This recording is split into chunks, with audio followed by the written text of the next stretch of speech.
Rites of passage, whether they be physical journeys, intellectual pursuits, emotional traumas, or spiritual quests, seem to involve three separate stages. The often painful separation from the old state, a disorientating but limited period without definition, and then the final release into the new element in a new form. These journeys begin with questions and the breaking of barriers. Questions about one's state, one's place, one's role in life. And once these questions emerge, one cannot quell them. The journey gathers momentum and one has no choice but to go on. There is the nagging and relentless urge to carve a new path, a point of no return, the turning point. As one leaves the past behind, one transits to a lonely plateau, lost in a no man's land, devoid of direction or structure. One longs to return, or one hangs on with desperation to the baggage of the past. Perhaps one suffers intense loneliness and insecurity. Alone in a seemingly empty field, a desert where all the past is examined and redefined. From this lonely struggle of self-discovery emerges a different viewpoint and a new direction, a tenuous dawn, and perhaps the longed-for self-fulfillment, a new space to dream, a new life. Anoma's preface to Transformation in London in 2008, and yet these words are so apposite today.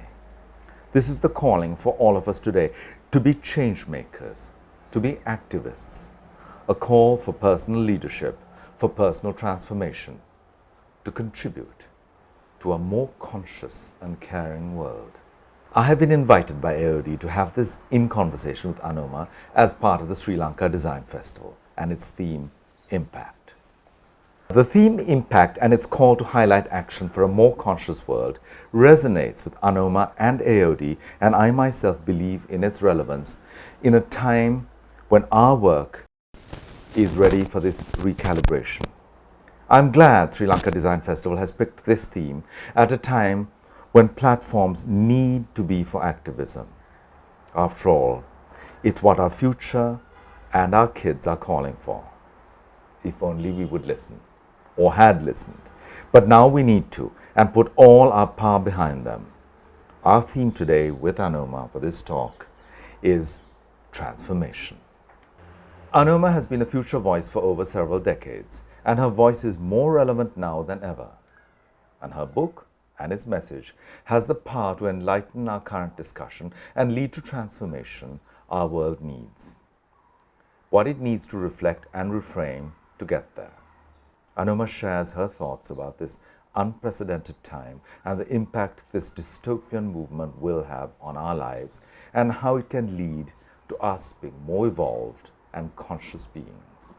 Anoma writes that how we face and reckon with this moment in history is seminal. How do we reset? How do we dig deep to recalibrate? And how do we renew? The monograph Anoma will be the basis for today's discussion. Anoma, thank you once again for joining us. Thank you. So let's get started. Anoma, what were your thoughts behind launching this monograph, and how would you connect it with our discussion on transformation today? Okay, well, the book was in creation for about 10 years, but it was really more that I wanted to actually put together all the ideas that I've been working on into one space so that I could share it more widely and completely and deeply. But as the book took so long, I think it's become ever more apposite to what's happening in the world today. Yes. And therefore so much more relevant and valid. What made you accept the invite? Well, very much the idea of impact, of the relevance of the theme to what is happening today.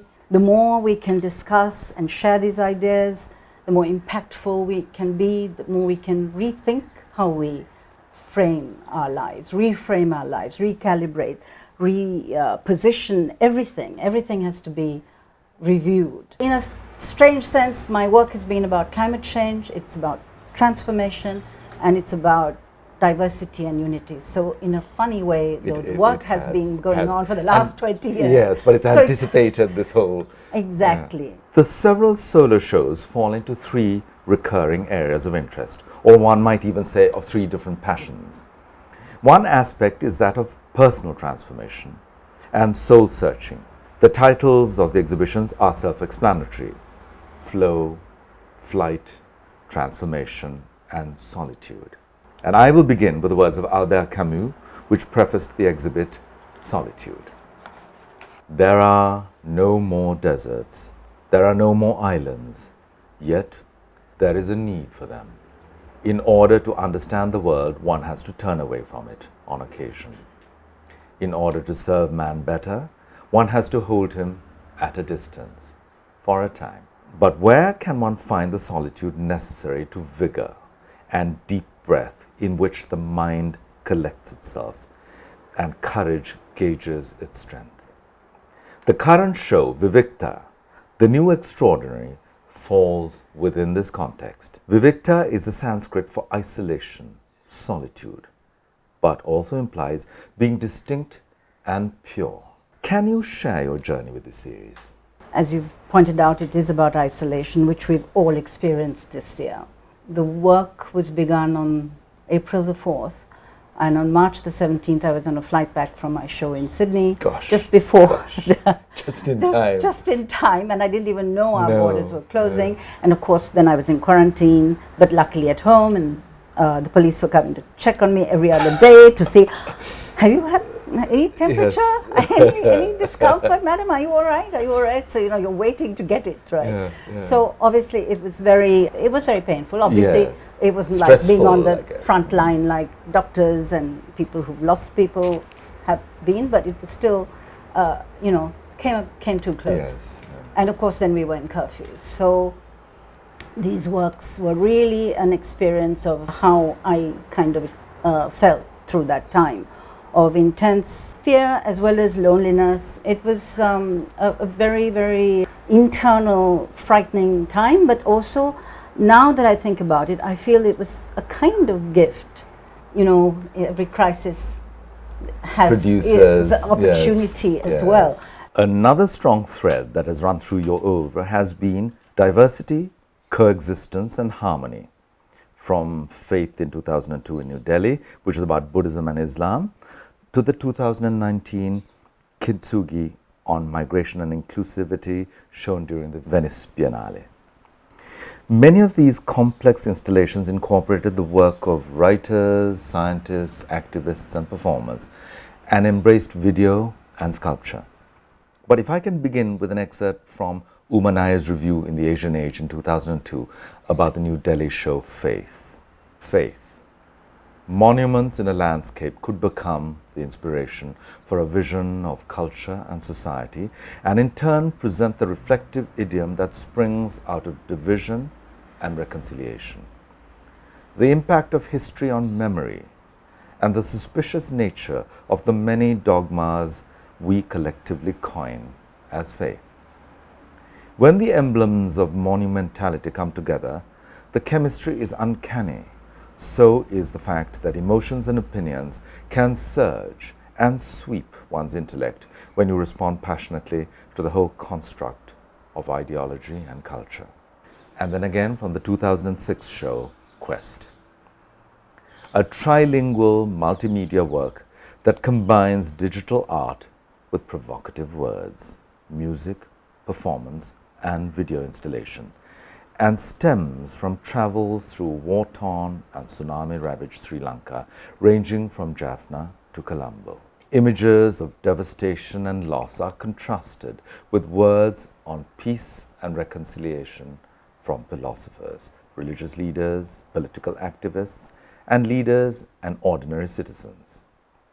The juxtaposition evokes an intellectual and emotional response and examines on a visceral level the human condition.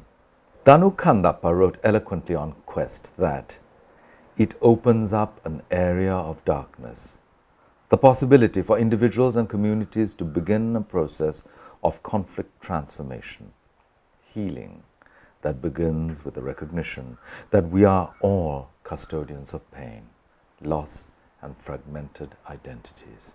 Anoma, Pearl, Phoenix, and Mi Casa es Tu Casa also explored these ideas. Can you share some thoughts on your many works on the universality of man? I'll start with Faith, Okay. which was about Buddhism and Islam, which was in 2002 and shown in Delhi. I think it was written about a lot, and because it was so unusual to juxtapose those two religions, and I used the cultural iconography, if you like, and the monuments to just have them just side by side. And I mean, I always feel that in retrospect, I should have done more. I should have had them mixed up in the painting, but they weren't. They were separate. But they were in the same space. I'd like to talk about Quest, which again took 4 or 5 years, was 4 or 5 years in the making, and as you said, involved so many different people and different disciplines, and was a very complicated exercise to bring it together. And I think the first time that digital art and video had been used in Sri Lanka, it's 2006. And it was also that I was in Jaffna, in the north, in parts in the period where we had a short period of peace. And then, of course, in 2006, we were back at war again. And in 2004, we'd had the tsunami, and I traveled around, and there's lots of images that were of devastation, if you like, but combining again with music that was written for it, and words that were written, some for it, and some from Mandela, from King, whatever, talking about peace. So again, a juxtaposition of hard, painful images and words about unity, about peace, about harmony, about reconciliation. Phoenix was at the end of the war in 2009, and it was 7 installations, and each one was really about how do we reach out, how do we reconcile, how do we seize that moment for reconciliation and rebuilding. Mikasa was a direct response to 2016 migrations going on in Europe. The horrific dead child on the beach. Sorry, I get upset every time I think of it. But and then Brexit, and then Mr. Trump, and so it was very much about, my house is your house, is Mikasa et Tu Casa, and it's very clearly about inclusivity, about reaching out towards each other, and all the quotations that I used within it, as well as Arundhati Roy, is what it is all about. The quotations particularly are from all the different religions, which again, people kill each other for religious faith, as we know, for fanaticism, but they're all saying the same thing. So they were all sitting together within the work, and in all 3 languages. Quest also was in all 3 languages. So there's a lot of words and a lot of quotations and ideas that actually come into the work. That was Mikasa. And then finally, kintsugi, which is not in the book, which was at the Venice Biennale. Kintsugi is the Japanese word for porcelain repair. When porcelain is broken and it's just shards, they repair it with gold enamel, and you see the cracks. You see the cracks. So that it's about healing and accepting that we are broken, not hiding our breaks, but celebrating that we have come through those breaks into something new and beautiful. So again, it's very right for now. We are so broken, but you know what? We cannot run away from it. We cannot hide it. We're here, and we have to somehow make the best of it. We have to heal, and we have to be more beautiful. Maybe. Yes, this is the absolutely. Moment, the other works you're known for are on the environment, sustainability, and climate emergency. 7 shows since 2005 sharing your concerns about the climate, starting from the Sydney exhibition, Space, long before the term climate change was in general use, here again. Then there's Aqua, Deliverance, Earthlines, they're memorable. Tell us about your London 2019 show dedicated to Greta Thunberg, which I know she was informed about while she was sailing across the Atlantic to speak at the climate talks. Tell us about that. That was amazingly timed, and therefore it was in London, and there was this huge response to it because everybody was, because it was a just lot of there, young people on the were button, at the show because on the button. yes, exactly, because they were very excited by Greta. That's the first time that I'd had a named figure in my work. It was only 10 paintings or something. It's a very small collection. She was represented by, it's not in the book, it's tiny little red figure. Oh, right. And surrounded by swirling disaster, whatever, fires, flames, and there's this tiny little figure. It's as if she alone is standing against nature, not against nature, for nature, but alone. This lone voice. Therefore, it was very much more direct than my earlier exhibitions about climate change. It was a concern about the environment. My father has been concerned since the 70s. I'd read Schumacher, people who talked about this. It was more poetic, if you like, and more symbolic. So space was really more about seeing how small we are, the tiny little figures again. Oh, very interesting. Back to the tiny figures. So tiny figures in huge landscapes. This huge background. Yeah.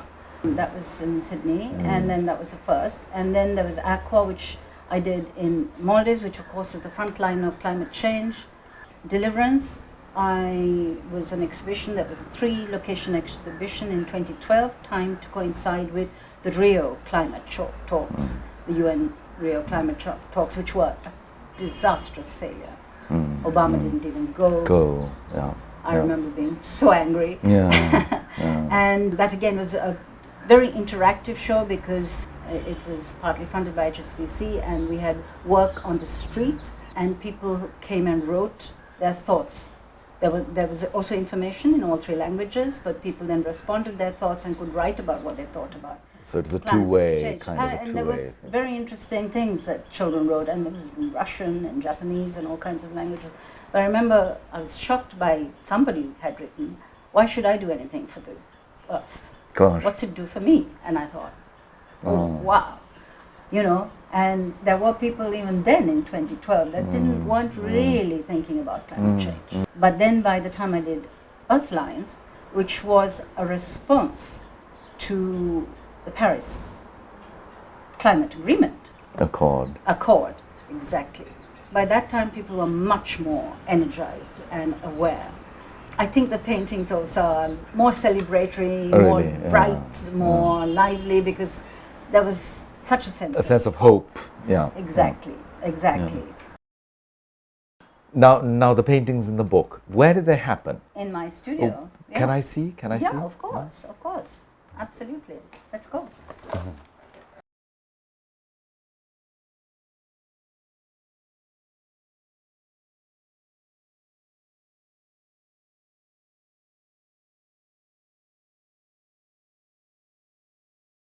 The book contains insightful essays from contributors from a range of disciplines, each with a slightly different perspective. How did you feel about these very varied viewpoints? Well, actually, they were very surprising to me when they finally came in, because they were so different. They were so different. So everybody came at it from their own experience and their own angle, which is the same as how people look at a painting. A painting, right? Anyway, yeah. Exactly. They're all seeing a different painting than the same one. So that was very revealing and very exciting, actually, as well.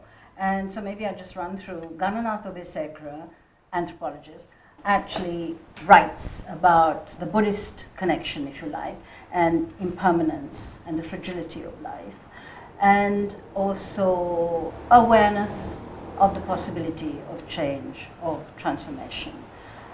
Gian Emanuele Pelle, who is my gallerist in London, who's a curator, he had a very different approach, which is that he likened a lot of my work to those of the English Romantic poets. Oh, yes, it's Blake and so on. Blake and whatever, who were responding to the Industrial Revolution and feeling very, very concerned and looked to nature for succor and solace. Do you feel we're living in a very parallel sort of world? I mean, in a similar kind of funny reaction? Funny that he said that, but maybe that is the case. I would not ever have.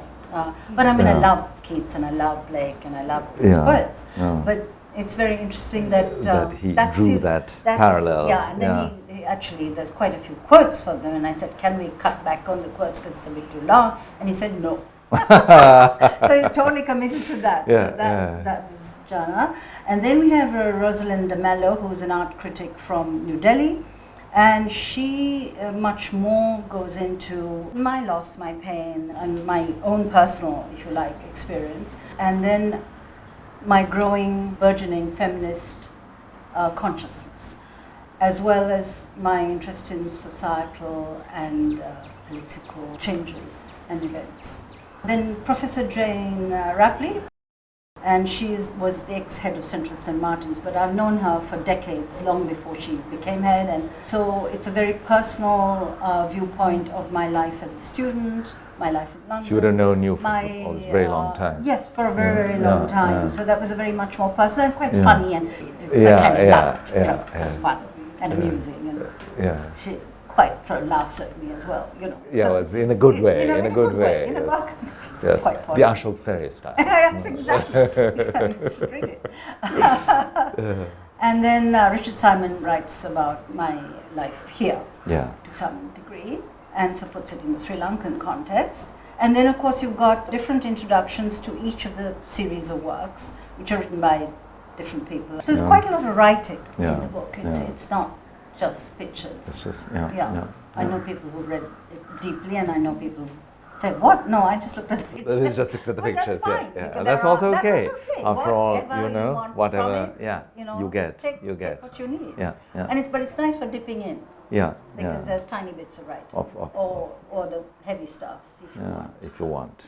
Reading from the exhibition Power, Danu Kandappa writes, through millennia, socialization has always been achieved by insisting on hierarchies of power defined by creed, religion, caste, age, gender, and organizational function. As we wield power over those who are swayed, we wear the masks of saviors, crusaders, redeemers, gods, goddesses, partners, and parents, suffering minorities, and benevolent nations. The crucial question remains whether, when we recognize power in ourselves, we are able to understand and accept the fleeting nature of power and dispense power with love, grace, and integrity. Words from 2010, but relevant even more so now. But also key to the exhibition Phoenix are Arundhati Roy's powerful words. Another world is not only possible, she's on her way. Maybe many of us won't be here to greet her, but on a quiet day, if I listen very carefully, I can hear her breathing. Beautiful. Anoma, how do you see the world at this crucial historic moment? What was it like working through 2020? It feels like the journey's just begun, in a way of change, of realizing that what we were living was an Epicurean, unsustainable lifestyle, which was damaging to nature, to human beings. Someone told me, actually, interestingly, that human beings are very slow at reacting. Even knowing that there's climate change going on, even knowing that you're being racist or whatever, that you need something very powerful to come and hit you. And so do you feel that 2020 was that it's coup de grace sort of because thing? Why would we have otherwise suffered this? Why are we suffering? Why can we not know? How do we take this suffering and make it productive? How do we actually use this amazing moment to grow, to change, to recalibrate, to reframe how we deal with systemic racism, with climate change, with so many ills that with greed, with consumption. I mean, Mahatma Gandhi said, the world has enough for man's needs, but not his greed. And do you feel your work has kind of somehow, you've tried to express that, even subconsciously, that this change is necessary, I think right the way through that has been there. That has been there. Very consciously, actually. Okay, it is subconscious. I think it's more emotionally that I've been trying to express that. Now, what impact do you think you can make on all this?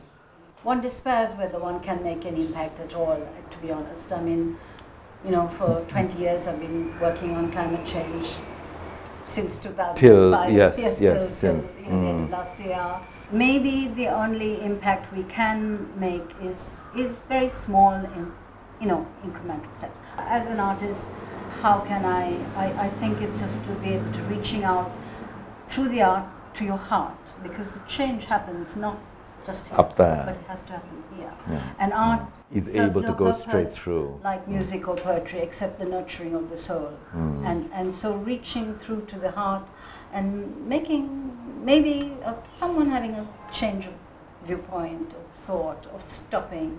And the only other thing I really feel it's important to try and do something about is the fact that still in 2020, very few women are exhibited worldwide, even in all the great institutions. In that sense, I would like to help in what way I can at this point in my life, women artists, to mentor them, to find a space for them. That might be something that I would like to do In the coming years. in the coming years. Thank you very much, Anoma. And as we close our conversation, I would like to read from the words that Gananatha Vesekara, that she just spoke about, what he wrote for your exhibition. We who are not dead cannot afford to sleep. It is necessary for poets, painters, dreamers, scholars, religious rethinkers and visionaries to raise their collective voice and jolt the public conscience, showcasing us the futility of the terrifying discriminations we have invented, and hopefully persuading us to resurrect the gentleness, our feminine nature, one might even say, that many of us have suppressed. Then perhaps we can go to sleep. Gananatha Vesekara.